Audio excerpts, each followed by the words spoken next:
할렐루야. 오늘 예배 가운데 나오신 여러분도 환영하고 축복합니다. 이 시간 오늘 또 예배 가운데 나올 때 오직 주님의 은혜로 나아갈 수 있도록 우리를 붙들어 주시옵소서. 우리 예배 가운데 하나님 만나 주시옵시고 하나님 인도하신 가운데 나아가도록 우리를 붙들어 주시옵소서. 오직 주님만을 바라며 함께 찬양을 나아갑니다.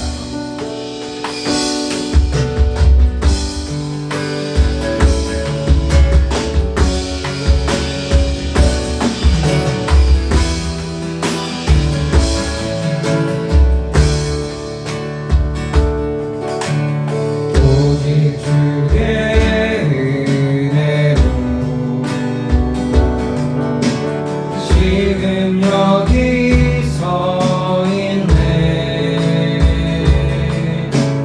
한없는 경배, 한없는 찬양, 내 영혼 예배 드리네. 나를 위해 이 땅에 오신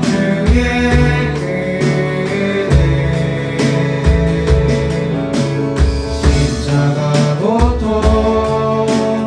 이기신 주님 은혜 어찌 주님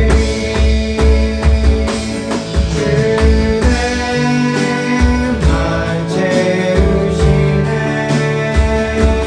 주님 보게 하시네. 살아가는 동안 은혜로만 살리 십자가의 은혜로 오직 주의 은혜로 오직 주의 은혜로 지금 여기 서 있네. 한없는 경배, 한없는 찬양, 내 영혼 예배를 드리네. 나를 위해 이 땅에 오신 주의 은혜, 십자가 고통 이기신 주님 은혜 어찌 주님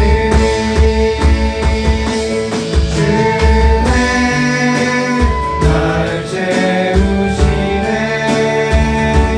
주님 보게 하시네. 살아가는 동안 은혜로만 살리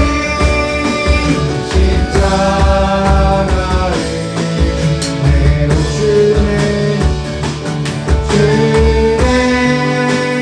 날 채우시네. 주님 보게 하시네. 살아가는 동안 은혜로만 살리 십자가의 은혜로 오직 주의 은혜로 오직 주의 은혜로 지금 여기 서 있네. 한없는 경배, 한없는 찬양, 내 영혼 예배 드리네. 나를 위해 이 땅에 오신 주의 은혜, 십자가 고통 이기신 주님 은혜 어찌 주님 날 채우시네. 주님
십자가 자비로 나타내셨네.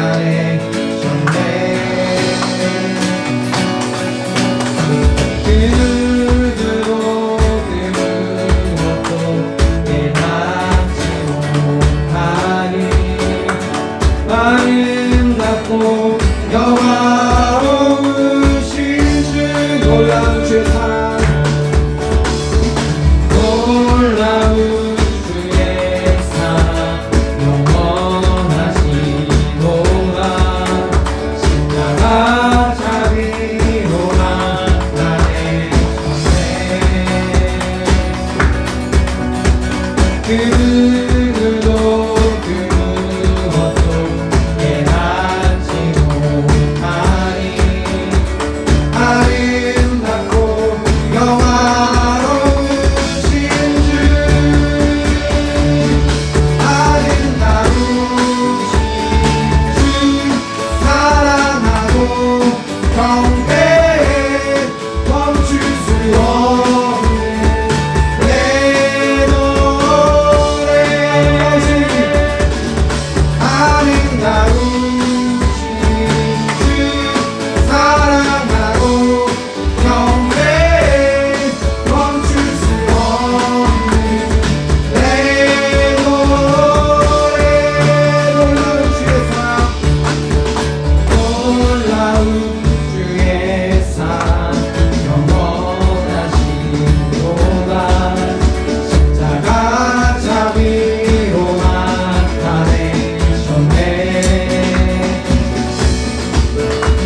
그 누구도 그 무엇도 깨닫지 못하니 아름답고 영화로우신 주 아름다우신 주 사랑하고 경배해 멈출 수 없는 내 노래. 아름다우신 주 사랑하고 경배해 멈출 수 없는 내 노래. 아름다우신 주 사랑하고 경배해 멈출 수 없는 내 노래. 주를 향해 내려셨네. 날 붙드시는 그 사랑 그 어느 누가 내 주와 같으리. 주를 향해 내려셨네. 날 붙드시는 그 사랑 그 어느 누가 내 주와 같으리. 주를 향해 내려셨네. 날 붙드시는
역사하신 주님을 찬양합니다.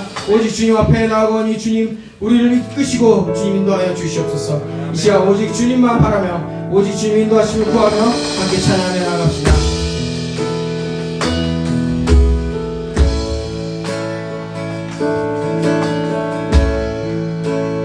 주님 곁으로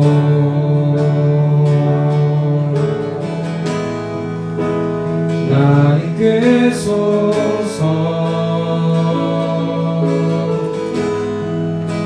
내 모든 것 다 드리며 충성 듣기 원하네. 나의 장소나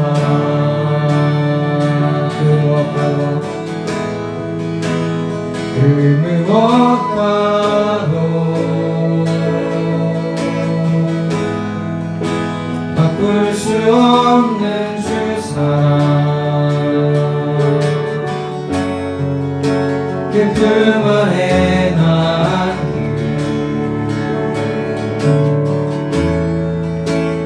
주님의 길로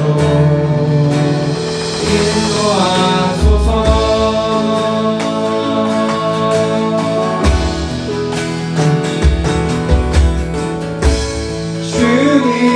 주님만이 내 모든 것 되시니 주님만을 거하게 하소서. 주님만이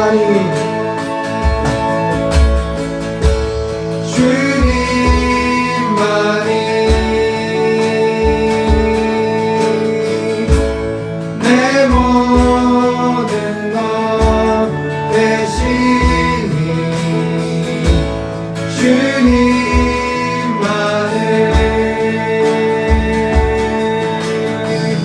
거하게 하소서.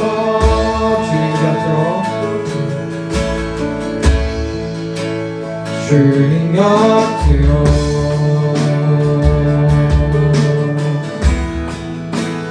날 이끄소서. 내 모든 것 다 드리며 충성 듣기 원하네. 나의 장소만 나의 장소만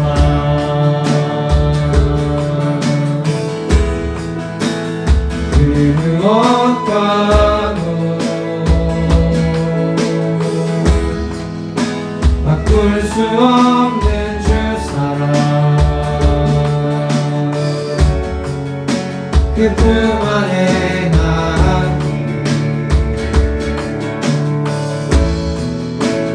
주님의 길로 인도하소서. 주님만이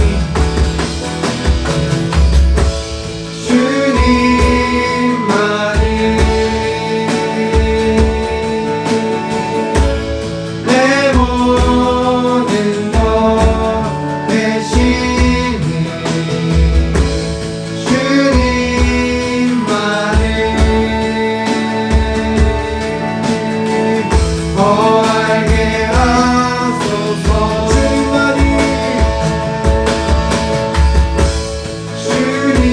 주님만이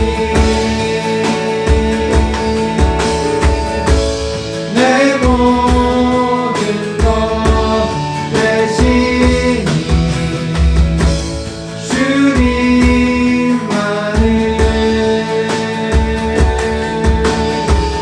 거하게 송축하여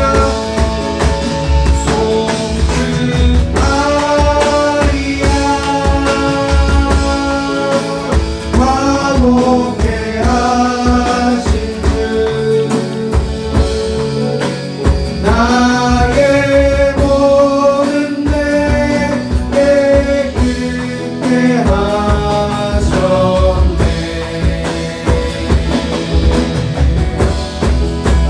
송축하리라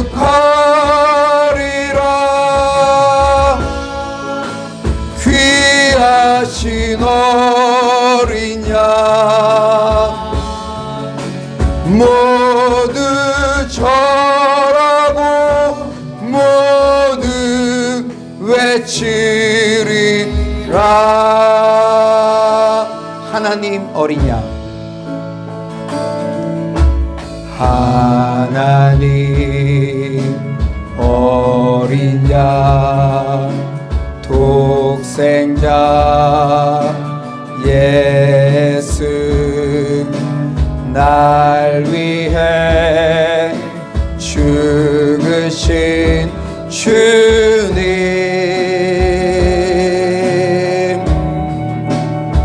주 흘리신 그 보혈이 나의 죄를 정결케 하네 내 영을 고치시네 송축하리라 화목케 하신 주 나의 모든 죄 깨끗게 하셨네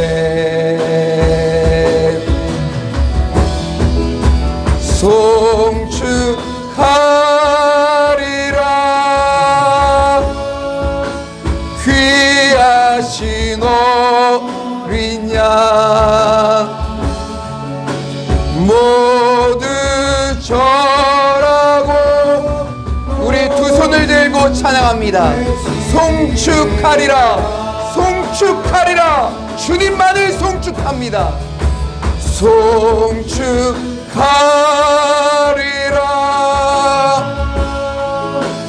화목케 하신 주 나의 모든 죄 깨끗게 하셨네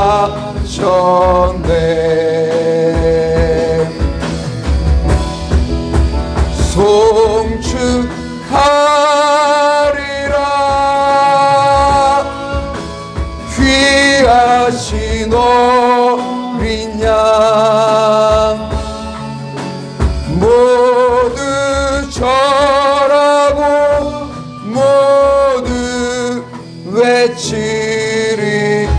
외치리라.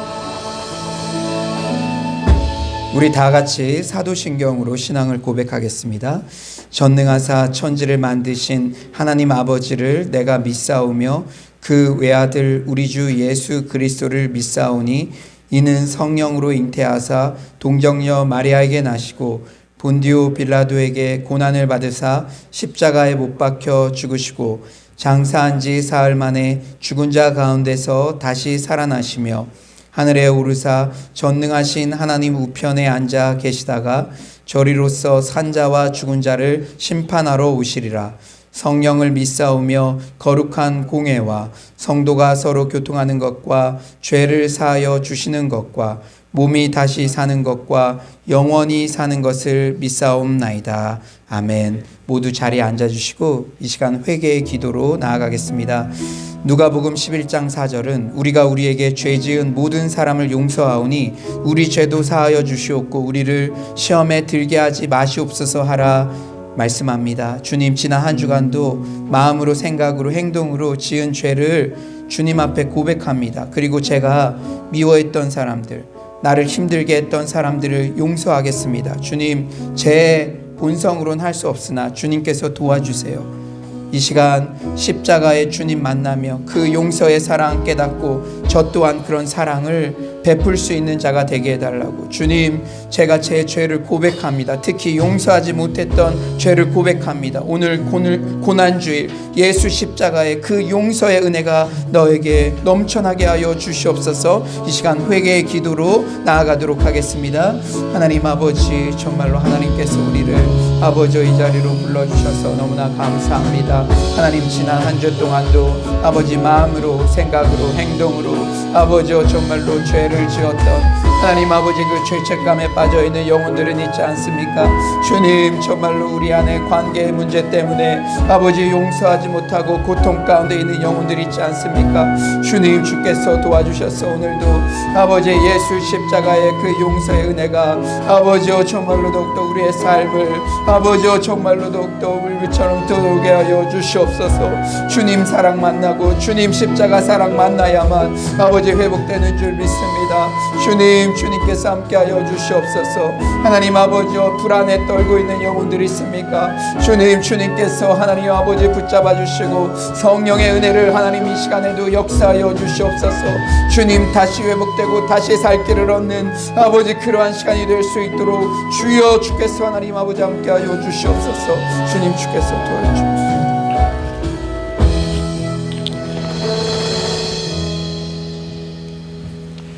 사랑과 은혜가 많으신 주님, 한 주 동안 주님의 은혜 아래 우리를 지켜 보호하여 주시고 오늘 이렇게 주님 전에 나와 예배로 나아가게 하시니 감사를 드립니다. 오늘 이 예배가 주님 앞에 신령과 진정으로 드려지는 예배되게 하시고 오직 우리의 몸과 마음을 거룩한 산 제물로 변하게 하사 하나님 앞에 합당한 예배로 온전한 예배자로 나아가게 하여 주시옵소서. 성령 하나님, 이 자리 가운데 좌정하여 주셔서 우리가 회개하며 나아갈 때 우리 안에 더러워진 이런 죄악된 모습들 모두 다 불로 태워주시고 불로 연단한 금처럼 정결하게 순전하게 주님 앞에 나아가게 하여 주시옵소서. 특별히 오늘 이 주일 예배를 또한 고난주일, 종료주일로 거룩하게 지키게 하시니 감사를 드립니다. 오늘 이 예배를 통해 우리가 예수 그리스도를 더 알게 하여 주시옵소서. 우리를 위해 그 고난당하시고 생명까지도 내어주신 하나님의 그 사랑을 깨닫게 되기를 원하오니 주님 깨닫게 하시고 알려주시옵소서. 하나님, 우리가 정말 하나님의 그 사랑을 알기를 원하오니 오늘 이 예배를 통해 이 말씀을 통해 깨달을 수 있도록 성령 하나님 지혜와 계시의 영을 허락하셔서 오늘 드리는 이 예배 가운데 오직 하나님께서 기뻐 받으시는 예배 되게 하여 주시옵소서. 우리 서울로 교회를 특별히 사랑하시어 하나님의 계획 아래 하나님의 비전을 따라 가게 하시니 감사를 드립니다. 늘 주님의 뜻 가운데로 나아갈 수 있도록 주님 인도하여 주시옵시고 무엇보다 하나님의 말씀으로 무장하여 이 혼탁한 시대에 빛이 되시는 주님의 그 말씀을 의지하며 살아가게 하여 주시옵소서. 특별히 우리가 말씀을 더욱 가까이 하고 더욱 알아가는 데 힘쓰는 시기가 되게 하시고 말씀을 통하여서 하나님의 그런 선한 영향력이 흘러넘치는 우리 서울로 공동체가 될 수 있도록 주님 도와주시옵소서. 아멘. 어려운 시기일수록 은혜 받을 기회는 더욱 많아질 줄 믿습니다. 아멘. 상황과 환경을 바라보며 탓하고 주저앉는 것이 아니라 그 안에서도 이끌어주시는 하나님의 인도하심을 바라보며 나아가게 하여 주시옵시고 아멘. 주님 앞에 말씀 앞에 적극적으로 나아가는 우리 서울로 공동체 되게 하여 주시옵소서. 오늘도 우리에게 귀한 말씀 허락하시니 감사를 드립니다. 아멘. 이 시간 우리의 영을 깨우사 우리 영의 눈과 귀를 열어 주시옵시고 아멘. 우리에게 말씀 주실 때 주님의 음성 듣는 그런 시간 되게 하여 주시옵소서. 아멘. 말씀을 들을 때 깨닫게 하시고 우리의 삶의 변화가 일어나야 될 부분이 무엇인지를 우리 눈으로 직접 보게 하셔서 하나님 말씀을 통해 변화된 삶, 순종의 열매 맺는 삶 되게 하여 주시옵소서. 아멘. 특별히 단위에 세우신 조우현 담임 목사님 위해 성령 하나님 놀라운 능력과 기름 부으심을 함께하여 주시옵시고 오늘 이 시간 목사님의 입술을 통해 선포될 말씀 가운데 우리가 합당한 심령으로 나아가 100배 열매 맺는 그러한 시간, 그러한 삶이 되게 하여 주시옵소서. 아멘. 예배를 섬기는 많은 손길들 가운데 하나님 늘 동행하시고 축복하여 주시길 간절히 구합니다. 오늘 이 자리 가운데 나온 한 사람 빠짐없이 오직 하나님 만나고 돌아가는 시간 될 수 있도록 주님 도와주시옵소서. 오늘 예배의 시종을 주관하여 주시기를 간절히 구하며 이 모든 말씀 예수 그리스도의 이름으로 기도드립니다. 아멘.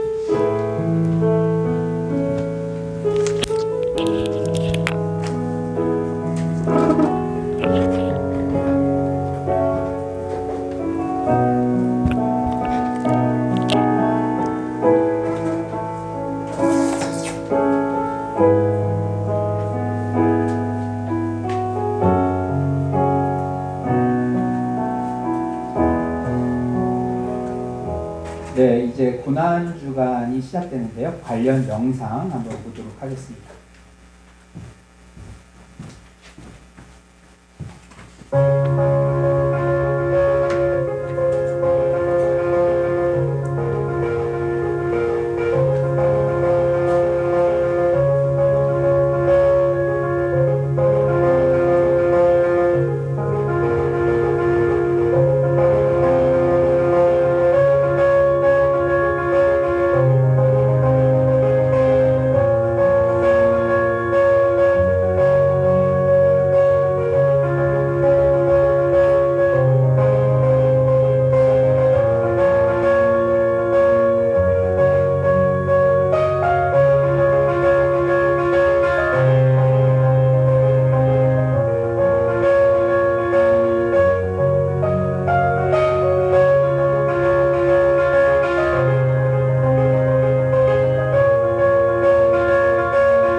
네, 교회 소식 알려드리도록 하겠습니다. 주보 이면에 보시면요, 고난주간 특세 이 이미지가 있는데요.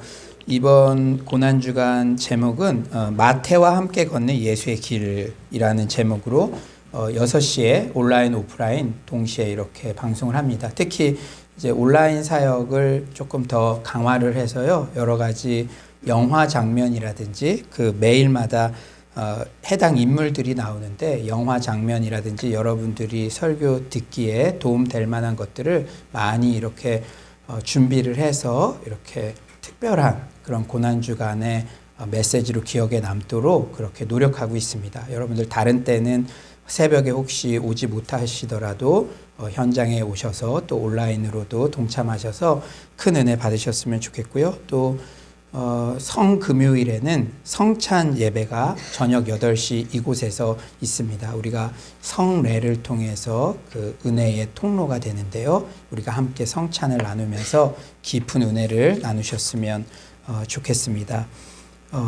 대신방이 계속되고 있고요. 또 오늘 예배 후에는 학습 세례 교육 및 문답 시간이 있습니다. 학습 대상자는 서동현, 소영재, 그리고 세례 김영숙, 유아세례 김승현 어린인데요. 이렇게 코로나 기간인데도 계속 새 가족이 오시고 또 세례받고 새 생명을 얻는 그러한 생명력 있는 역사들이 계속 반복돼서 너무나 감사합니다. 특히 좀 광고 드릴 게 있는데, 우리 김영숙 성도님은 이제 사정상 수요일 날 저녁 8시에 이곳에서 소수의 인원들이 함께 세례식을 베풀고요. 그리고 주일 날 이렇게 영상으로 그 기쁜 그런 장면들을 함께 나눌 예정입니다. 그래서 여러분들도 마음이 있으신 분들은 수요일 날 8시에 이곳에 오셔서 같이 축하해 주셨으면 좋겠습니다.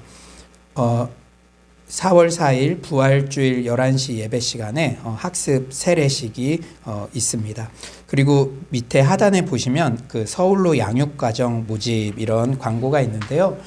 저희들이 코로나 시대를 맞이해서 이제 온라인 그리고 소수의 인원들이 이런 양육의 은혜를 받을 수 있도록 이러한 여러 가지 양육의 과정들을 준비했습니다.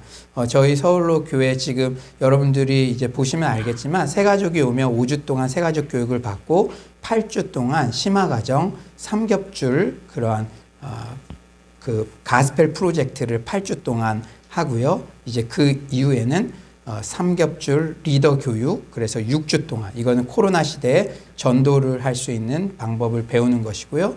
또 그 이후에는 제가 1대1로 이렇게 멘토링을 12주 동안 그렇게 코칭을 해드려가지고 한 분 한 분이 리더로, 영적 리더로 이렇게 서갈 수 있도록 이 코로나 시대의 그런 과정으로 저희들이 양육을 약 1년 동안 진행해 왔습니다. 그래서 여러분들 이렇게 양육의 여러 가지 것들을 이렇게 제공해 드리는 게 어떻게든 여러분들이 붙어 있어야 살 수 있으니까 그런 마음으로 최선을 다해서 제공해 드리니까 여러분들이 적극적으로 온라인이든 지금은 이제 좀 외람된 말씀이지만 핑계 댈 수 있는 조건이 없습니다. 왜냐하면 온라인으로도 얼마든지 가능하고 의지만 있으면 어느 곳이나 들어와서 여러분들이 은혜 받을 수 있는 그러한 통로들이 열려 있으니까 여러분들의 과정에 맞는 것들을 잘 신청하셔서 은혜를 받으시기 바랍니다.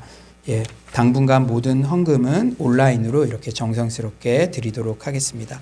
네, 오늘 우리 공동체에 허락해 주신 말씀은 마태복음 26장 57절에서 68절 부당함의 고통을 아시는 주님이라는 제목으로 말씀 나누도록 하겠습니다. 마태복음 26장 57절에서 68절입니다. 네, 마태복음 26장 57절에서 68절 다 찾으신 줄 믿고 저와 여러분이 한 절씩 교독하겠습니다. 예수를 잡은 자들이 그를 끌고 대제사장 가야바에게로 가니 거기 서기관과 장로들이 모여 있더라. 베드로가 멀찍이 예수를 따라 대제사장의 집들에까지 가서 그 변화를 보려고 안에 들어가 하인들과 함께 앉아있더라. 대제사장들과 온 공회가 예수를 죽이려고 그를 칠 거짓 증거를 찾음에 거짓 증인이 많이 왔으나 잡지 못하더니 왜 두 사람이 와서 이르되 이 사람의 말이 내가 하나님의 성전을 헐고 사흘 동안에 지을 수 있다 하더라 하니 대제사장이 일어서서 예수께 이르되 아무 대답도 없느냐 이 사람들이 너를 치는 증거가 어떠하냐 하되 예수께서 침묵하시거늘 대제사장이 이르되 내가 너로 살아계신 하나님께 맹세하게 하노니 너가 하나님의 아들 그리스도인지 우리에게 말하라. 예수께서 이르시되 내가 나였느니라 그러나 내가 너희에게 이르노니 이 교회의 인자가 걷는 옆편에 앉아있는 것과 하늘 구름을 타고 오는 것을 너희가 보리라 하시니 이에 대제사장이 자기 옷을 찢으며 이르되 그가 신성 모독하는 말을 하였으니 어찌 더 증인을 요구하리요. 보라 너희가 지금 이 신성 모독하는 말을 들었도다. 너희 생각은 어떠하냐 대답하여 이르되 그는 사형에 해당하리라 하니 이에 예수의 얼굴에 침 뱉으며 주먹으로 치고 어떤 사람은 손바닥으로 때리며 이르되 그리스도야 우리에게 선지자들을 쓰라라 너를 치는 자가 누구냐 하니라.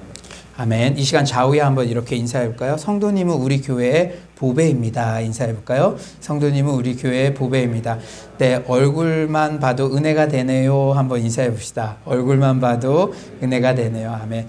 제가 최근에 이 온라인, 오프라인 예배가 이게 얼마나 소중한지 깨닫게 된 간증이 하나 있는데요. 지난 금요일인가요? 금요철야 때 저의 제자가 한 명이 이렇게 대면 예배를 드리고 싶다고 해서 왔습니다. 근데 나중에 알고 보니까 이 취업 원서를 다 넣었는데 다 떨어졌대요.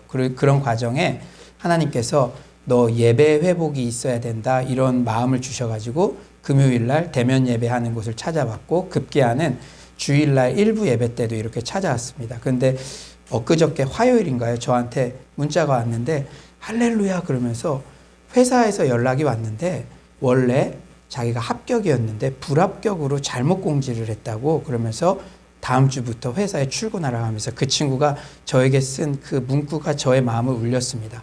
하나님께서 이렇게 예배를 소중히 여기시는지 몰랐어요. 그 과정 가운데 제가 예배에 다시 헌신하게 하고 또 사명이 회복되게 하고 이런 과정을 깨닫게 해주셨어요. 그러면서 이제 멋지게 자기가 직장생활 잘하겠다고 그때의 그 서울로 교회에서 드렸던 예배의 감격과 제가 다시 한번 사명 앞에 섰던 그것을 잊지 못한다고 저한테 그렇게 너무나도 기쁜 그러한 문자를 보냈더라고요. 하나님은 살아계시는 줄 믿습니다. 오늘도 예배에 나오신 여러분들을 하나님께서 기뻐하시는 줄 믿습니다. 2021년 고난주간 특세 제목은 마태와 함께 걷는 예수의 길입니다. 사실 오늘 고난주일 설교부터 이미 시리즈가 시작된 것이죠. 이번 고난주간에는 성금요일에 일어났던 일을 집중적으로 살펴보고자 합니다. 일주일이지만 성금요일 그 하루 동안에 일어났던 일들을 집중적으로 살펴보고 싶어요. 또한 예수님 십자가 사건 주변 인물들을 살펴보면서 거기 너 있었는가 그때에 그리고 너가 만약 그 동시대의 인물이었다면 너는 과연 어느 자리에 서 있었겠는가? 이런 질문들을 우리 자신에게 진지하게 해보는 그런 시간 갖기를 원합니다. 마태복음에는 총 28장 중 7장이나 지면을 할애해서 고난주간에 있었던 사건을 기록하고 있습니다. 이것은 그만큼 마태복음에서 고난주간 한 주간의 사건이 중요하다는 것을 시사해 주죠. 그 이유는 자명하죠. 그리스도 예수께서 이 땅에 성육신하여 오신 목적이 죄인들을 대신하여 고난을 받고 죽으심으로 그들을 죄에서 구속하시기 위한 데 있으므로 마태가 고난주간의 사건에 주목하는 것은 지극히 당연한 일입니다. 잘 아시다시피 마태는 주로 유대인들을 대상으로 마태복음을 썼고 예수 그리스도를 구약 성경의 예언을 성취한 메시아로 설명했습니다. 그러므로 마태복음 1장에 그렇게 족보가 지리하게 길게 나오는 것은 구약의 그 예언된 메시아가 바로 예수 그분이다. 이런 것들을 연결해주는 브릿지 역할을 하고 있는 것이죠. 마태는 예수님의 순환 기사를 통해서도 예수님이야말로 구약 성경의 예언을 성취한 바로 그 메시아임을 확증하고 있습니다. 아무튼 이번 고난주간 특세를 통해 예수님의 십자가의 그 큰 사랑 앞에 다시 담금질하는 은혜가 있기를 소망합니다. 여러분, 유전무죄 무전유죄라는 말을 들어보셨나요? 돈 있는 사람은 죄가 없고 돈 없는 사람은 죄가 있다는 말로서 지강헌이라는 인질범이 했던 말로도 유명하죠. 1988년 10월 8일 영등포 교도소에서 공주 교도소로 이송되던 25명 중 12명이 교도관을 흉기로 찌르고 탈주하여 서울 시내로 잠입했습니다. 그 중에 지강헌이 있었어요. 일반적으로 알려진 바와 달리 이들은 본래 흉악범이 아니라 잡범인데 사회보호법에 의한 보호감호 때문에 징역형을 마치고도 보호감호를 받아야 한다는 것과 560만 원 절도를 저지른 자신은 무려 17년을 살아야 하지만 72억 원을 횡령한 전두환 전 대통령의 동생인 전경환이 겨우 7년 선고에 그마저도 2년 만에 풀려난 사실에 불만을 가지고 탈출한 것이죠. 그리고 인질극을 벌이면서 다음과 같은 발언을 했습니다. 돈 없고 권력 없이는 못 사는 게 이 사회다. 대한민국의 비리를 밝히겠다. 돈이 있으면 판검사도 살 수 있다. 유전무죄, 무전유죄. 우리 법이 이렇다. 최근까지도 우리 사회를 뜨겁게 달구고 있는 핵심 이슈들이 있습니다. 여러분들 생각나는 단어들이 어떤 게 있나요? 사회 갈등의 주요 원인이 된 이슈들이기도 하죠. 사법농단, 검찰개혁 등. 이렇듯 본인이 공정한 재판을 받지 못했다고 여겨지면 그 당사자는 인질범이든 일반인이든 분노가 터집니다. 어쩌면 우리 사회의 큰 갈등 중 하나가 그동안 유리하게 재판을 받은 그룹과 이유 없이 불리하게 재판을 받았다고 생각하는 그룹과의 갈등으로도 볼 수 있습니다. 그런데 예수님의 죽음에 이르는 재판 과정이야말로 불법과 편법, 불공평과 차별이 난무했습니다. 오늘 마태복음 본문은 본격적으로 예수님의 재판 과정의 시작을 알리고 있어요. 우리 57절 한번 온라인으로 들으시는 분들도 큰 목소리로 한번 읽어봅시다. 57절입니다. 시작.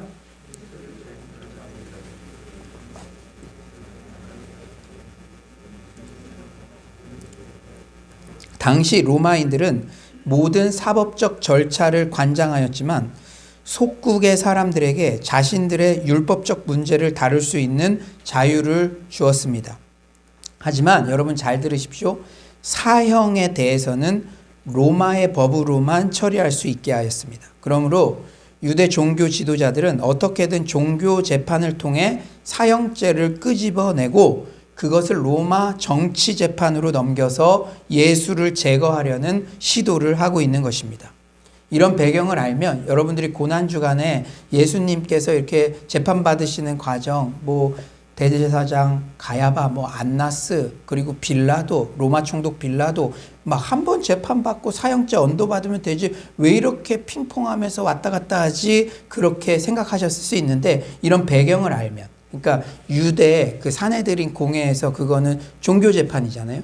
거기서는 사형죄를 언도해도 실제 사용시킬 수 있는 권한이 없었어요. 로마의 속국이니까. 그러니까 로마 정치 재판으로 넘겨서 그곳에서 사형죄를 받아야 예수를 죽일 수 있으니까 이렇게 막 핑퐁처럼 예수님께서 종교 재판 받다가 나중에는 이 정치 재판 이런 식으로 이리저리 끌려 다니셨던 것이죠. 예수에 대한 제자 유다의 이 예상치 못한 배반이 기회를 보고 있던 유대 종교 지도자들에게 예수를 제거할 수 있는 찬스를 재빨리 이용하도록 자극했습니다. 그러니까 예상하지 못했는데 제자라는 유다라는 사람이 제발로 지 스승을 데려온 거잖아요. 그러니까 이 기회에 그냥 죽여버리겠다. 이 찬스를 놓치지 말아야겠다. 이 유대 종교 지도자들이 그런 마음을 가진 것이죠. 유대 종교 지도자들은 예수가 이 로마 민족의 안정에 위협이 되고 있음을 로마인들에게 설득할 수 있다면 그들은 유대인들이 보는 앞에서 십자가의 처형으로 예수의 평판을 떨어뜨릴 수도 있고 죽일 수도 있다, 이렇게 판단했죠. 안식일이 다가오기 전에, 그리고 예수가 추종자들을 더 많이 얻기 전에 예수를 제거하려는 시도는 유대 종교 지도자들이나 로마 당국자들에게나 서로 윈윈하는 전략이었습니다. 이렇게 서로의 구미를 충족시키기 위해 결론을 다 내놓고 재판을 시작합니다. 진실을 밝히는 것은 뒷전이고 예수를 죽이려고 설계를 다 해놓고 재판을 시작한 것이죠. 그러니 그 과정에서 불법, 편법, 차별 등이 일어났음은 안 봐도 뻔합니다. 후대 바리새인들이 기록한 이상적 사법 절차에 따르면 이들의 집회는 모든 면에서 불법적인 행위였어요. 사형에 처해야 하는 죄목은 원래 낮에 심의하도록 되어 있었고, 이 사형이라는 건 신중해야 되니까 재판일에서 만 하루를 지난 후에야 판결을 내릴 수 있었습니다. 하지만 오늘 본문에 그려진 상황은 어떻습니까? 이 공회원 다수가 밤중에 사전 통보 없이 대제사장의 집에 모여서 비밀회의를 열고 서둘러 판결을 내고 있어요. 66절이죠. 너희 생각은 어떠하냐? 대답하여 이르되 그는 사형에 해당하니라 하고. 원래 낮에 재판을 해야 됐고 사형죄가 언도되더라도 하루 뒤에 판결을 내려야 되는데 그냥 다 생략한 채 이거 죽이고자 하는 의도가 딱 이렇게 들어와 있는 것이죠. 그리고 이 재판 과정에서도 거짓 증인을 내세웁니다. 우리 59에서 60절 한번 온라인으로 들으시는 분들도 한번 큰 목소리로 한번 읽어볼까요? 59에서 60절입니다. 시작. 대제사장들과 온 공회가 예수를 죽이려고 그를 칠 거짓 증거를 찾음에 거짓 증인이 많이 왔으나 얻지 못하더니. 여기까지요. 얼마나 지금 참담하고 민망한 상황입니까? 거짓 증인이 많이 왔으나 얻지 못하더니. 이게 무슨 말이냐면 서로 다 거짓말을 하니까 서로 모순이 돼서 하나도 건질 게 없다는 그런 말이에요. 여러분, 유대 법에 의하면 사형 사건의 경우 거짓 증인은 사형에 처할 수 있었습니다. 제가 신명기 19장 18에서 19절을 읽어드릴게요. 재판장은 자세히 조사하여 그 증인이 거짓 증거하여 그 형제를 거짓으로 모함한 것이 판명되면 그가 그의 형제에게 행하려고 꾀한 그대로 그에게 행하여, 그러니까 저 형제를 살인죄로 몰아가려고 했는데 그게 거짓임이 판명되면 살인을, 죽음을 당해도 할 말이 없었다는 것이죠. 그래서 너희 중에서 악을 제하라. 물론 당시 로마 정부가 유대 공의회에 거짓 증인을 처형할 수 있는, 죽일 수 있는 그런 법적 권한을 허용하지 않은 것은 사실이지만 공의회는 최소 그들을 징계했어야 하죠. 그럼에도 재판이 지금 계속 진행되었다는 사실은 그곳에 모인 공회원들이 아예 예수를 죽이기로 생각이 기울어져 있었다는 불편한 진실을 확증합니다. 후에 두 사람을 세워서 거짓 증거하게 하는 내용도 가관이에요. 문맥에서 벗어나게 잘못 인용하여 완전히 편향된 내용을 전하고 있죠. 26장 60절 하반절부터 61절 제가 한번 읽어드릴게요. 여러분 오늘은 한번 성경을 잘 따라가 보세요. 후에 두 사람이 와서 이르되 이 사람의 말이 내가 하나님의 성전을 헐고 사흘 동안에 지을 수 있다 하더라 하니, 이 언급은 요한복음 2장 19절 상황의 인용입니다. 요한복음 2장 19절, 예수께서 대답하여 이르시되 너희가 이 성전을 헐라 내가 사흘 동안에 일으키리라. 여러분 뭔가 이상하지 않나요? 일단 요한복음에서 예수님은 너희가 성전을 헌다 이렇게 말씀하시죠. 거짓 증인들은 예수님이 성전을 헌다고 왜곡해서 말하고 있어요. 그리고 이 요한복음의 이 예수님의 언급은 어떤 배경에서 나왔는지를 이해해야 됩니다. 예수님께서 성전 청결 사건을 하셨잖아요. 장사치들과 막 그 환전상들 뒤집어 엎고 그런 다음에 해주신 말씀이에요. 어떤 말씀이었냐? 요한복음에서 예수님께서 이 말씀을 한 배경은 예수님께서 성전에서 장사치들을 다 내쫓고 상을 뒤엎고 했던 성전 정화 사역 이후에 유대인들이 열받아가지고 너가 어떤 권한으로 그 일을 하는지 행동의 정당성을 입증할 수 있는 이적의 표지를 우리에게 보여달라. 그렇게 요청한 거예요. 그러니까 그 유대인들의 요구에 대해서 그것의 표지는, 그 이적의 표지는 이것이다 하시면서 이 말씀을 하신 것이죠. 너희가 이 성전을 헐라 내가 사흘 동안에 일으키리라.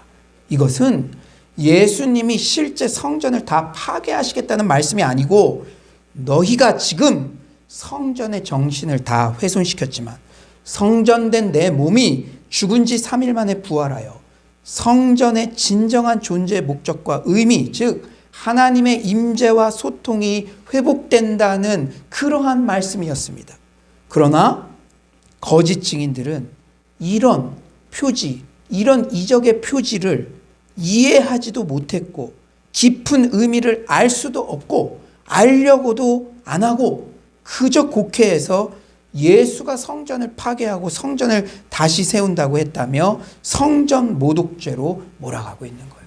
여러분, 반대를 위한 반대를 하는 사람들의 특징이 무엇입니까? 문맥도 생각 안 하고 내가 왜 이 말을 했는지 고려하지도 않고 말꼬투리를 잡아서 계속해서 악의적으로 그런 거 당할 때 참 참담하잖아요.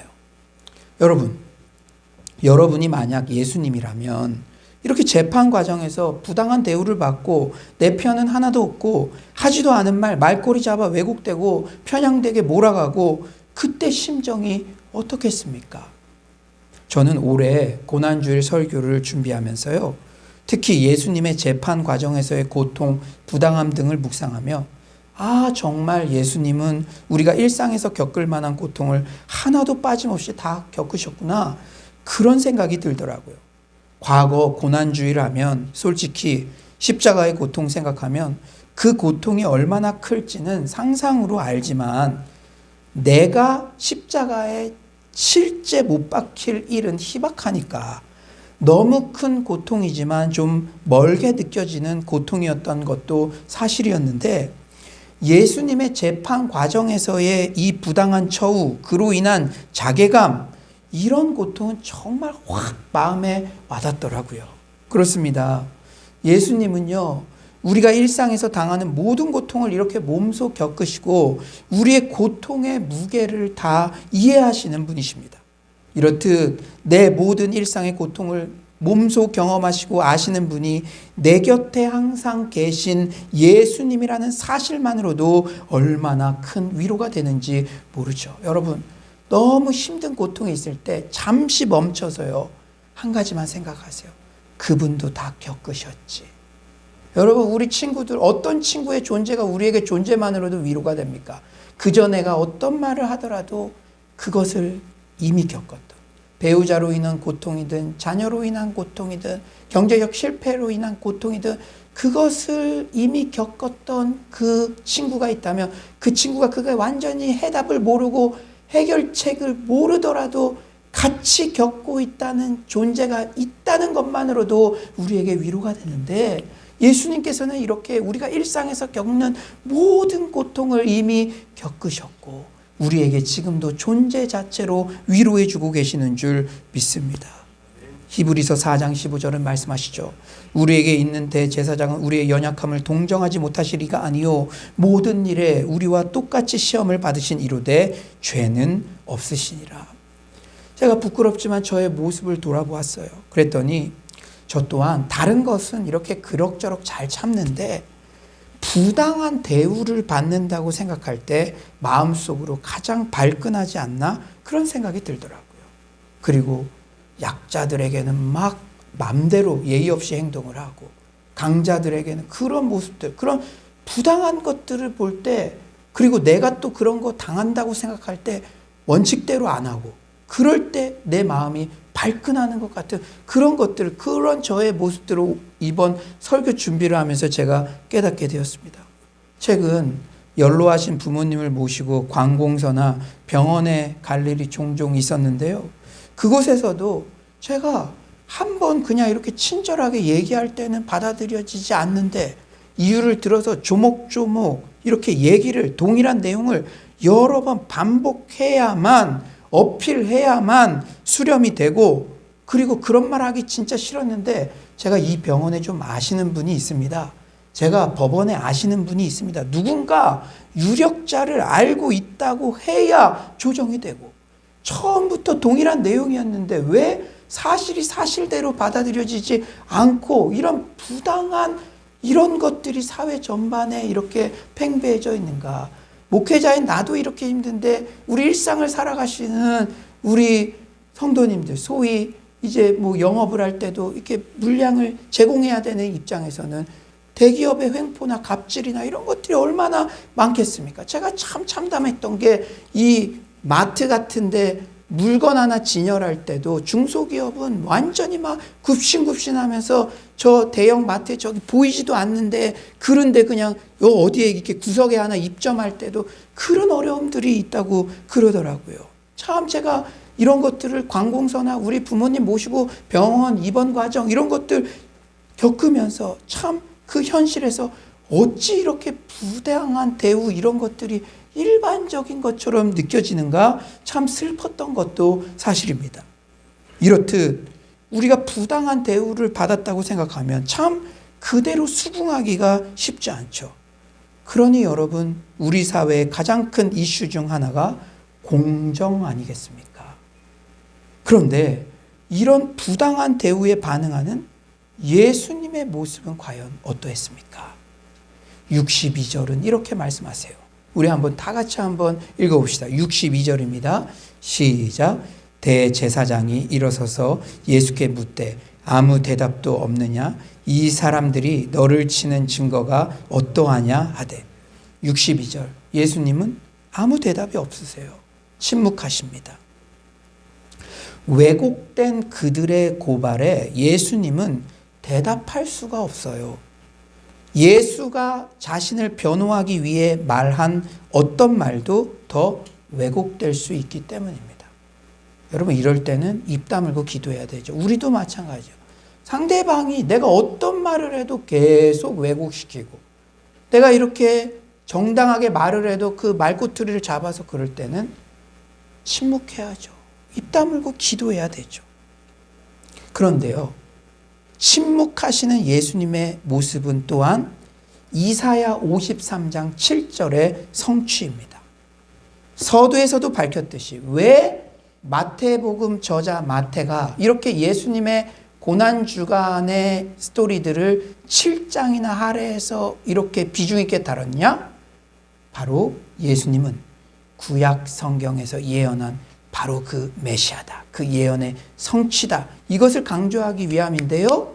예수님께서 이렇게 침묵으로 대응하셨던 것도 이사야 53장 7절의 성취입니다. 그가 곤욕을 당하여 괴로울 때에도 그의 입을 열지 아니하였으며 마치 도수장으로 끌려가는 어린 양과 털 깎는 자 앞에서 잠잠한 양같이 그의 입을 열지 아니하였도다.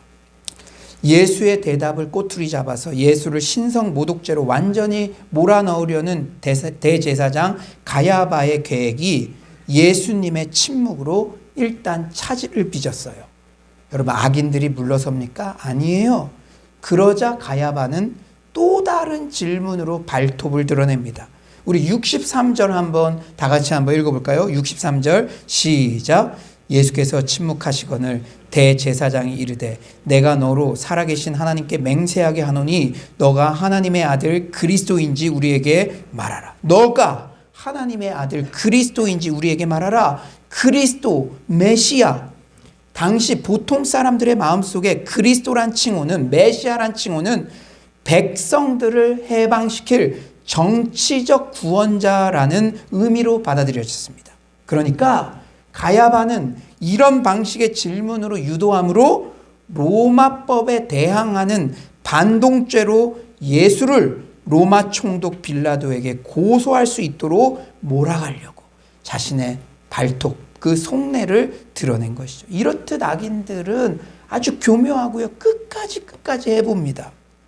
한 번 해서 이게 안 될 것 같으면 좀 내려놔야 되는데 끝까지. 이 질문에도 예수님은 참으로 지혜롭게 대답하세요. 우리 64절 한번 다 같이 읽어볼까요? 64절 시작. 예수께서 이르시되 너가 말하였느니라. 그러나 내가 너희에게 이르노니 이후에 인자가 권능의 우편에 앉아있는 것과 하늘 구름을 타고 오는 것을 너희가 보리라 하시니 너가 말하였노라. 긍정을 하시되 질문을 하고 있는 가야바에게 그 말의 책임을 돌리고 있습니다. 나아가서 예수님은 여러분 이것이 키포인트인데요. 침묵을 깨고 자신의 정체성을 당당히 밝히십니다. 예수님은 불필요한 올무에 빠질 법한 질문에는 침묵하셨지만 자신의 정체성 문제만큼은 물러서지 않고 강하게 말씀하시죠. 64절 예수께서 이르시되 너가 말하였느니라. 그러나 내가 너희에게 이르노니 이후에 인자가 권능의 우편에 앉아있는 것과 하늘 구름을 타고 오는 것을 너희가 보리라 하시니. 예수님이요 어떻게든 꼬투리 잡고 신성 모독죄로 몰아넣으려는 대제사장 가야바에게 이런 정체성에 대한 말씀을 솔직하게 하시면 그것이 자신의 생명을 위해할 수도 있다는 것을 아셨어요. 그러나 예수님은 모든 위험에도 불구하고 할 말을 하셔야 될 때는 하셨습니다. 이건 진리의 문제이기 때문에. 그리고 후대들에게 지금 우리들도 정말 부당한 대우를 받고 신앙 때문에 믿음 때문에 수많은 사람들이 예수님에게 했던 것처럼 우리들을 직장에 가도 교회 갔다 왔다 그러면 코로나 무슨 기생충처럼 우리들을 보기도 하고 그런 상황 속에서도 그러나 인자는 다시 오신다. 재림하신다. 그 후대에 우리들에게 그 소망을 주시기 위해서 그분은 자신이 죽음으로 몰려갈 위험이 있다는 것을 아시면서도 다시 오실 재림주로서의 자신의 정체성을 이렇게 당당히 밝히셨던 것입니다. 예수님은 단지 자신이 인간적인 메시아적 구원자가 아님을 분명히 밝히세요. 구약 성경 다니엘 7장 13, 14절에 예언된 바로 그 거룩한 인자가 나 자신이며 시편 기자가 110편 1, 2절에 언급한 하나님 우편에 앉아있는 거룩한 분이 바로 자신임을 밝히고 있습니다. 마태복음의 주제가 다시 한번 강조되고 있죠. 구약에서 예언된 메시아가 바로 자신임을 스스로의 입으로 확증하고 계십니다. 또한 재림주로서 자신이 다시 오실 것을 알리며 지금은 혹 부당한 대우로 조롱받고 고통받고 있을지라도 최종 심판이 있다는 그 소망을 그렇게 고통당하는 중에도 우리 후배들에게, 우리 후대의 크리스찬들에게 이런 소망을 주고 계신 것입니다. 신적인 신분에 대한 예수님의 노골적인 주장을 들은 후에 가야바는 이 신성 모독에 충분한 증거를 갖게 되었음을 선언합니다. 옳지, 걸렸어. 65에 66절이죠. 이에 대제사장이 자기 옷을 찢으며 이르되 그가 신성 모독하는 말을 하였으니 어찌 더 증인을 요구하리오. 보라, 너희가 지금 이 신성 모독하는 말을 들었도다. 너희 생각은 어떠하냐. 대답하여 이르되 그는 사형에 해당하니라 하고. 그런데 물론 유대 종교 재판에서는 신성 모독죄를 율법상으로는 사형죄로 언도할 수 있지만 서두에도 밝혔듯이 신성 모독죄만으로는 로마 정치 재판에서는 사형죄에 해당되지가 않죠. 그래서 가야바는 고소를 조작하여 반동자로서 로마에 위협적이고 로마 정부에 대항하여 폭동을 일으킬 사람들을 주변에 모으는 메시아인 채 하는 사람의 프레임을 예수에게 뒤집어 씌웁니다. 이후 예수를 신성 모독의 극치라고 판단한 사내들인 공의의 관료들이 예수님께 하는 조롱과 멸시와 핍박이 참으로 가슴이 아파요. 여러분, 이것도 불법입니다. 그런데 이제는 신성 모독죄, 살인죄, 그런 살인범으로 그냥 간주를 해놓고 그러니까 이제 막대하는 거예요. 그래도 재판 과정 때는 말이라도 오갔지만 지금 보십시오. 67에서 68절. 이에 예수의 얼굴에 침 뱉으며 주먹으로 치고 어떤 사람은 손바닥으로 때리며 이르되 그리스도야, 우리에게 선지자 노릇을 하라. 너를 친 자가 누구냐 하더라. 그래도 재판 과정에서는 거짓 증인이라도 하고 그런데 사형죄에 해당한다, 신성 모독을 저질렀다, 그러니까 끝나자마자 사람들이 막 와가지고 주먹으로 치고 얼굴에 침을 뱉어버려. 누가 그 수치와 모욕을 당하셨다고요? 우리가 사랑하는 그 예수님께서, 우리가 사랑하는, 그토록 사랑하는 그 예수님의 얼굴에 침을 뱉고 주먹으로 치고 손바닥으로 때립니다. 그리고 너가 신이라고? 다들 둘러 모아가지고 완전히 집단으로 패듯이 막 팬 다음에 누가 때렸는지 맞춰봐. 너 신이라며. 이런 식으로 비아냥거리고 조롱하고 있죠. 저는요, 내가 사랑하는 그 예수님이 이렇게 침뱉음을 당하고 주먹으로 맞고 그리고 조롱을 당하고 계시잖아요. 그것도 너무 가슴 아픈데 이 자기의 사랑하는 독생자 예수에 당하는 이 고통을 보고 계셔야만 했던 아버지, 성부, 하나님의 마음은 어떠셨을까? 그 고통이 더 저를 힘들게 했어요. 영준이가 학교에 가서 왕따를 당해가지고 친구들이 다 둘러서가지고 막 때리고 침을 뱉는데 누가 때렸는지 맞춰봐. 그리고서 그런 것들을 당하고 있는데 그걸 참을 수 있는 아빠가 어디에 있겠습니까? 여러분, 우리가 고난주간에 우리가 묵상해야 될 그 고통의 무게는요, 단지 성자 예수님이 뭐 찔렸을 거 뭐 이런 것들 막 상상하며 그것 이상으로, 여러분들 부모님들 많으시잖아요. 내 자녀가 그런 애매한 고통을 당하고 있을 때 내가 그 고통을 멈출 수 있는 능력이 있는데도 그것을 참고 있어야 할 때 그 부모로서의 찢어지는 마음, 그것을 여러분들 한번 헤아려 보시기 바랍니다. 하나님의 마음을 헤아려 보려고 노력이라도 해보는 고난주간 되시기를 소망합니다. 그런데 이 모든 고통도 또한 구약 예언의 성취였어요. 이사야 53장 3절은 말씀하시죠. 그는 멸시를 받아 사람들에게 버림받았으며 간고를 많이 겪었으며 질고를 아는 자라. 마치 사람들이 그에게서 얼굴을 가리는 것 같이 멸시를 당하였고 우리도 그를 귀히 여기지 아니하였도다. 그렇다면 이제 자연스럽게 이런 질문이 떠오르죠. 예수님께서는 왜 이렇게 재판 과정에 부당한 대우에도 도살장에 끌려가는 양처럼 침묵하시며 사형죄로 내가 이 언급을 하면 몰아갈 것을 아시면서도 자신의 신적 권위, 정체성, 재림한다는 것을 밝히시며 그 모든 수치와 비아냥, 침뱉은 폭력을 다 감내하셨을까요? 무엇 때문에? 누구 때문에? 우리 때문에, 나 때문에. 이사야 53장 5절은 말씀하시죠. 그가 찔림은 우리의 허물 때문이요 그가 상함은 우리의 죄악 때문이라. 그가 징계를 받음으로 우리는 평화를 누리고 그가 채찍에 맞음으로 우리는 나음을 받았도다. 그 모든 이유는 세상 죄를 지고 가는 어린 양으로서의 사명을 감당하기 위함이셨습니다. 한마디로 내 죄 때문에 그 모든 고통을 감내하신 것입니다. 내 죄 때문에 성부 하나님께서는 내 눈에 넣어도 아프지 않을 성자 예수가 그런 비아냥과 그런 고통을 당하는 것을 감내하고 계셨습니다. 누구 때문에? 내 죄 때문에. 이제 말씀을 정리하겠습니다. 2021년 고난주간을 보내며 몇 가지의 진리를 우리가 꼭 붙잡읍시다. 첫째로 예수님께서는 우리의 모든 고통을 몸소 체험하셨던 분입니다. 특히 우리가 사회 시스템적으로 권력자에게 누군가에게 부당한 대우를 받는다 할지라도 내가 그 고통 다 안다. 아무개야 힘내렴. 이렇게 위로해 주시는 분이심을 잊지 맙시다.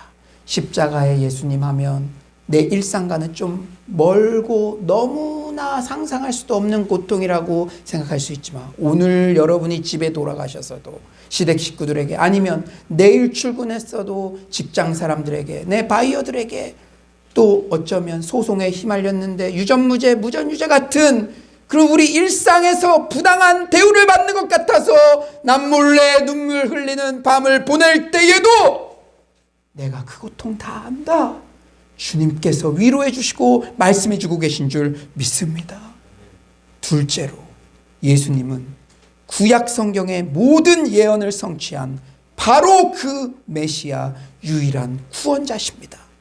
마태복음 26장 64절 예수께서 이르시되 너가 말하였느니라. 그러나 내가 너희에게 이르노니 이후에 인자가 권능의 우편에 앉아 있는 것과 하늘 구름을 타고 오는 것을 너희가 보리라. 우리가 혹시 이 땅에서 악인들의 권모술수 부당한 대우 등으로 고통당한다 할지라도 예수님은 반드시 재림하셔서 마지막 날에 악인들을 심판하실 줄 믿습니다.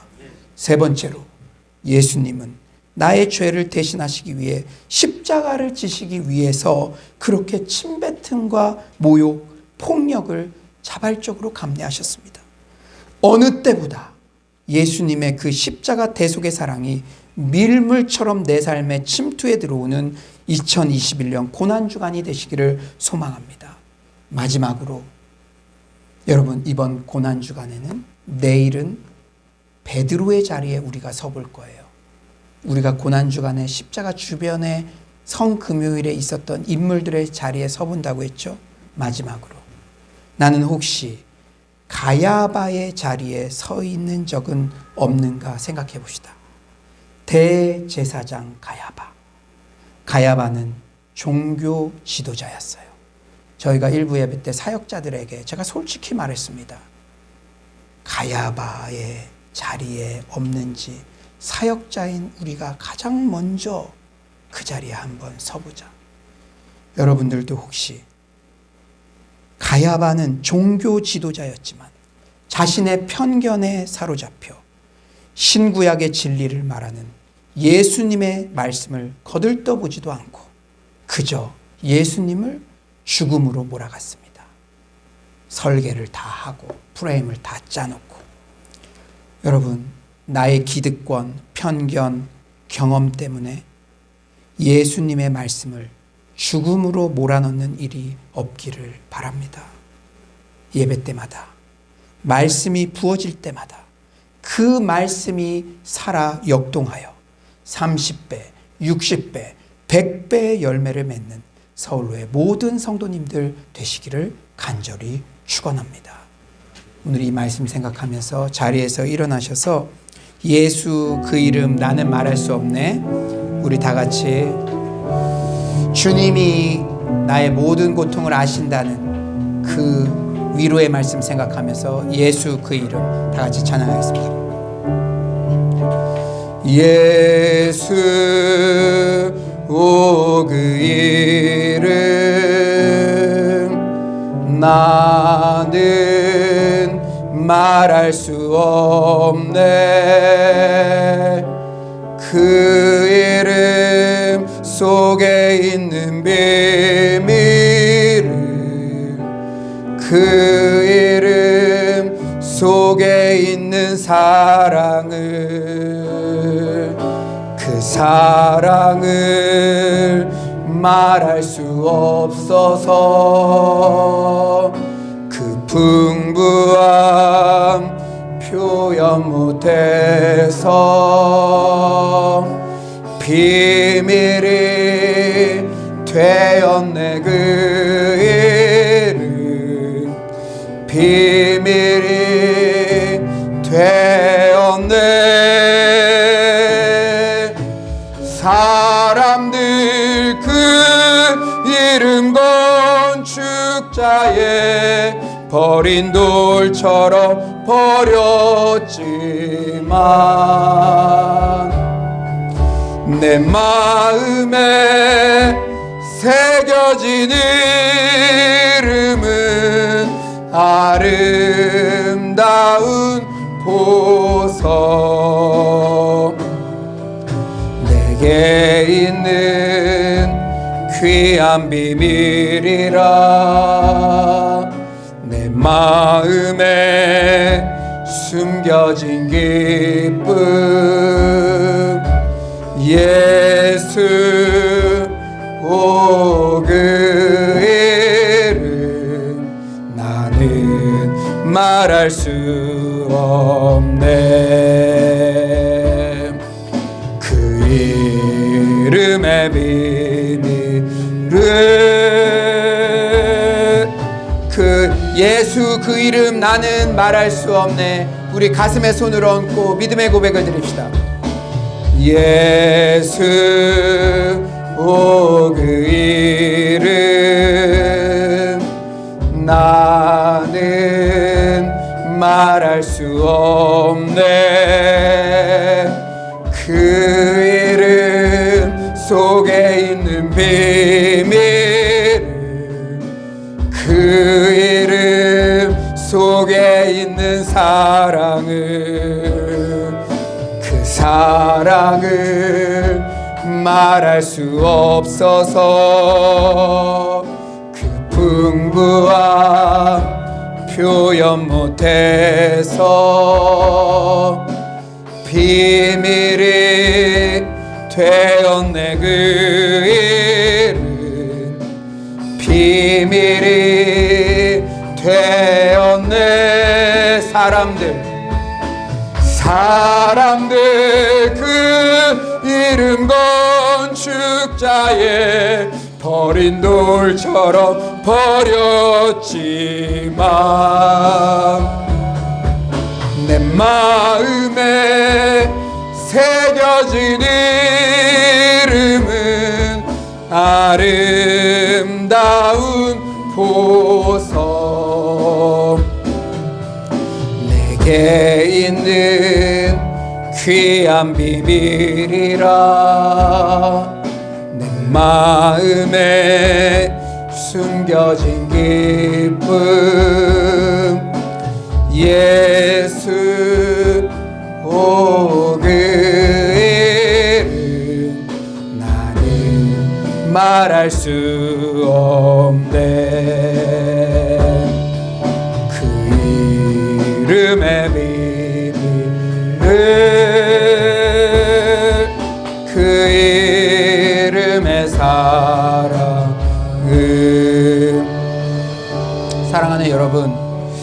여러분은 최근 부당한 대우 때문에 화가 치밀어 오르거나 씩씩거린 적은 없으십니까? 애매히 고난당하신 예수님, 재판장에 서 계신 예수님을 바라보시기 바랍니다. 주여, 제가 어떤 고통의 순간에도 내 고통을 모두 이해하시고 함께 감내해 주시는 예수님으로 인해 위로받게 하소서. 이 세상의 어떤 유혹과 공격에도 타협하지 않게 하시고 다시 오실 예수님 바라보며 넉넉히 승리하게 하소서. 주여, 올해 고난주간을 통해 나의 죄를 대신하여 그 모든 고통당하신 예수 그리스도의 사랑이 밀물처럼 내 삶에 가득 차게 하소서. 다시는 가야바의 자리에 서지 않게 하시고, 오늘도 말씀을 들었다면 그 깨달음을 죽이지 않게 하시고 100배의 열매 맺는 순종하는 인생 되게 하여 주시옵소서. 이 시간 주여 한번 부르짖고 기도하겠습니다. 주여, 하나님 아버지께서 오늘도 이렇게 귀한 말씀을 주셔서 너무나 감사합니다. 하나님, 고통 가운데 있는 하나님 아버지 우리 성도님들의 그 고통을 다 아신다고 말씀해 주시니 너무나 감사합니다. 하나님, 부당한 대우를 받는다고 생각하는 자영업자들, 하나님 아버지 자녀들과 시댁 식구들과의 관계 속에서 하나님 아버지 남몰래 눈물 흘리는 하나님 여종들 있지 않습니까? 주님, 주께서 하나님 아버지 도와주셔서 하나님 아버지 그 모든 죽음으로 몰아가는 재판 과정 속에서 자신의 편은 하나도 없이 거짓으로 정말로 그것을 아버지 당하고만 계셔야 됐던 예수님의 모습, 그러나 주님께서 재림하실 것이라 말씀하셨고, 아버지 정말로 우리가 이 세상의 고난은 잠깐이요 천국의 그 영광은 영원한 것임을 말씀해 주셨습니다. 주님의 우리의 위로의 근원이 되게 하여 주시옵소서. 하나님 아버지요, 정말로 아버지 침뱉음을 당하시고 정말로 하나님 아버지 그 폭력을 당하시고 하나님 그런 가운데도 침묵하신 주님, 그 독생자의 그 아픔을 그저 바라만 보고 계셔야 했던 성부 하나님의 마음, 그 마음들을 헤아리기를 원합니다. 주님, 다시는 가야바의 자리에 서지 않게 하여 주시옵소서. 주의 말씀을 들었다면 아버지요, 주의 말씀을 사장시키지 않게 하시고 아버지 100배의 열매 맺는 그런 인생 되게 하여 주시옵소서. 이 시간에 우리가 한 가지만 더 기도합시다. 우리 서울로 공동체를 위해 기도합시다. 고난주간 특세 때 은혜를 허락하소서. 여러분, 다른 어떤 게 우리에게 은혜를 줄 수 있겠습니까? 예수의 십자가밖에 없는 줄 믿습니다. 고난주간 이 한 주 동안만이라도 예수의 십자가를 진지하게 생각하고 다시는 가야바의 자리에 서지 않겠습니다. 다시는 베드로의 배신의 자리에 서지 않겠습니다. 새롭게 결단하는 시간 되게 하소서. 부활주일 학습 세례식을 통해 우리 공동체 모두가 성령 충만의 은혜를 맛보게 하소서. 컴패션 그로잉 이후의 미션홈 사역, 탈북 열방샘 교회 연합 금요 철학 가운데 은혜를 더하여 주시옵소서. 80여 취약계층에 전달된 사랑을 통해 주의 복음이 전파되게 하소서.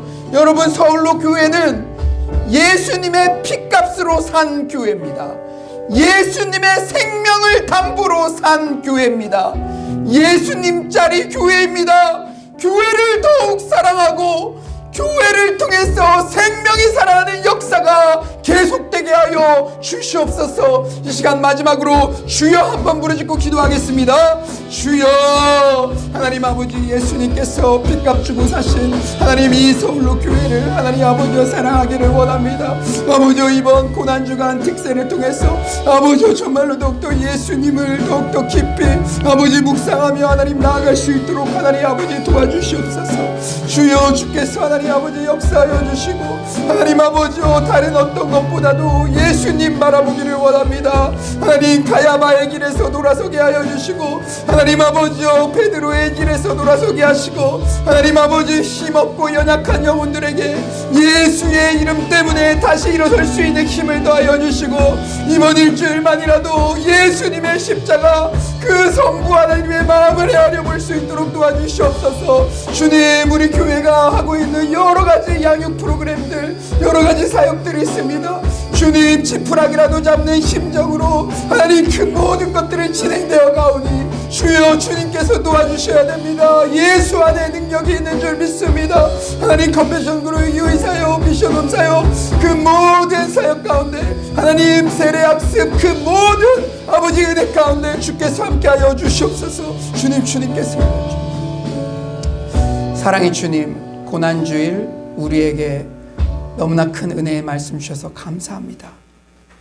우리가 당하는 어떤 부당한 고통, 어떤 일상의 고통도 내가 다 겪었고 다 안다고 말씀해 주셔서 감사합니다. 그리고 너가 지금 우리가 다 같이 힘든 길을 걸어가고 있을지라도 나는 구약에 예언한 메시아, 바로 그 존재이며 예언한 대로 반드시 다시 오신다고 그렇게 말씀해 주셔서 감사합니다. 오늘 말씀이 우리 성도님들에게 위로가 되게 하시고 다시 일어설 힘이 되게 하여 주시고, 이번 일주일 동안 나의 죄를 대신해서 그 침뱉음과 조롱과 모욕을 당하셨던 그 예수님의 사랑, 그리고 그것을 능력이 있으면서도 나의 죄를 사해 주시기 위해서 지켜보고만 계셔야 됐던 성부 하나님의 찢어지는 마음, 그 마음을 헤아려 드릴 수 있는 우리 서울로의 모든 성도님들 되게 하여 주시옵소서. 주님께서 은혜 주신 감사드리며 예수님의 이름으로 기도드립니다. 아멘. 이 시간 모두 자리에 앉으셔서 온라인으로 정성스럽게 예물을 올려드리도록 하겠습니다.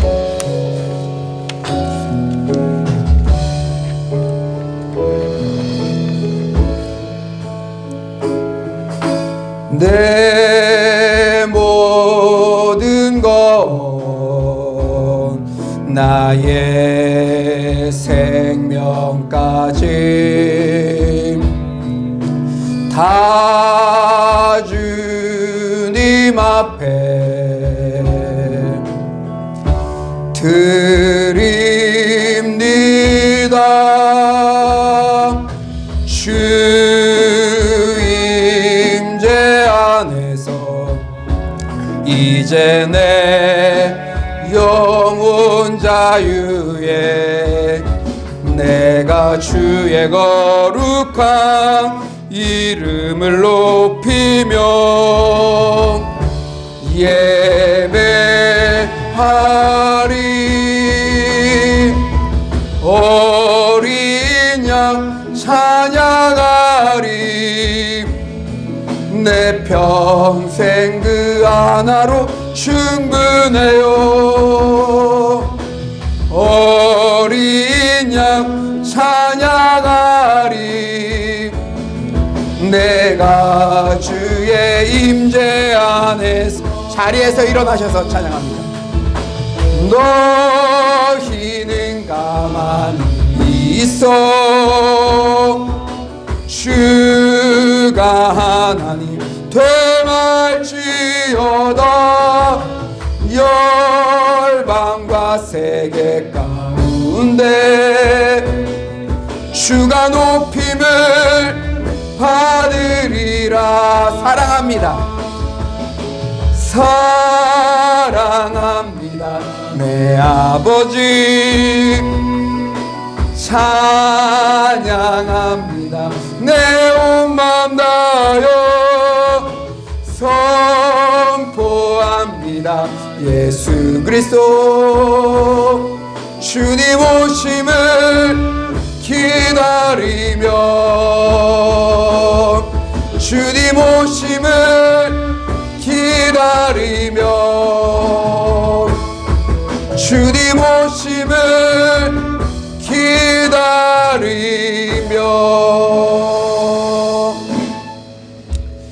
사랑의 주님, 우리 서울로의 각 가정마다 많은 형통의 소식들, 그 열매들을 부어주셔서 감사합니다. 예배의 회복을 간절히 바라셔서 구체적인 증거들을 보여주심에 감사합니다. 착한 마음만 먹고 주님께 정직하게 시간과 물질을 드리며 그런 흉내만 내었어도 주께서 한량없는 복들을 부어주셔서 감사드립니다. 주님, 오늘도 우리가 정직한 예물을 주님 앞에 드렸습니다.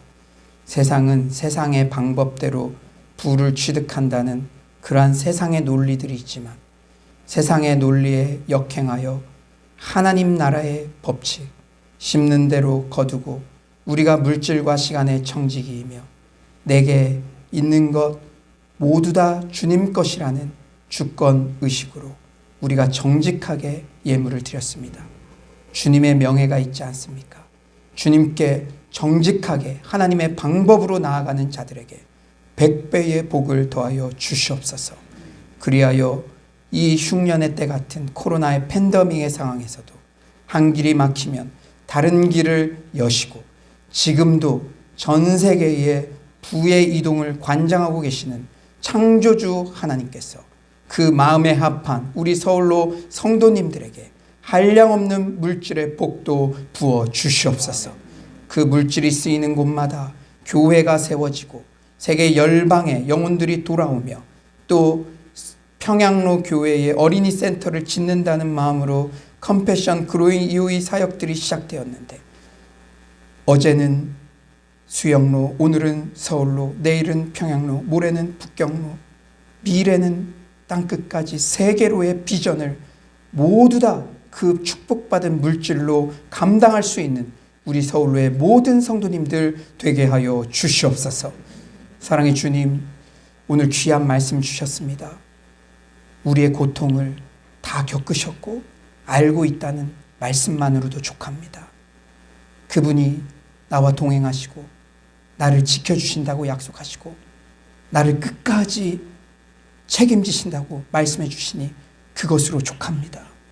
주님, 고통의 순간 엉뚱한 곳 바라보지 않게 하여 주시고 혈기를 부리고 미래를 저주하는 말들을 하지 않게 하시고 고통의 순간 재판장에서 부당하게 나 때문에 고통당하신 예수님을 바라보게 하여 주시옵소서.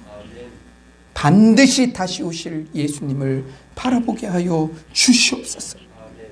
내 죄 때문에 독생자 아들이 그렇게 침뱉음을 당하고 폭력을 당하고 조롱을 당하는데도 그것을 말없이 지켜보고 계셨던 지긋지긋한 나의 죄 때문에 그것을 그냥 마음 아픈데도 바라보고 계셨던 성부 하나님의 마음이 헤아려지며 그 하나님의 마음이 헤아려져서 이번 일주일 동안이라도 십자가를 묵상하며 주님은 목숨까지도 나를 대신하여 주셨는데 아침잠을 줄여가며 핏값으로 사신 교회를 사랑하며 교회가 함께하는 프로그램에 동참해보며 그런 작은 순종의 발걸음들이 우리 안에 넘쳐나게 하여 주시옵소서. 이번 일주일 동안 특별 새벽 기도회와 금요일 성찬 예배 때 어느 때보다 귀한 은혜를 받게 하시고 십자가의 주님의 사랑이 물밀듯이 밀려 들어오는 그러한 은혜를 체험하는 일주일이 되게 하여 주시옵소서. 주님께서 오늘도 큰 은혜 주심 감사드리며 예수님의 이름으로 기도드립니다. 아멘. 이제는 우리 주 예수 그리스도의 은혜와 하나님의 극진하신 사랑과 성령님의 감화감동 교통하심의 은혜가 일상의 모든 부당한 대우의 고통을 몸소 당하시고 내가 현재 겪는 고통도 모두 몸소 당하셨던 예수님 때문에 위로받고 예수님의 십자가 사랑 때문에 다시 살 길을 얻은 서울로의 모든 성도님들 심령 가운데 지금부터 영원토록 함께 계시기를 간절히 축원하옵나이다. 아멘.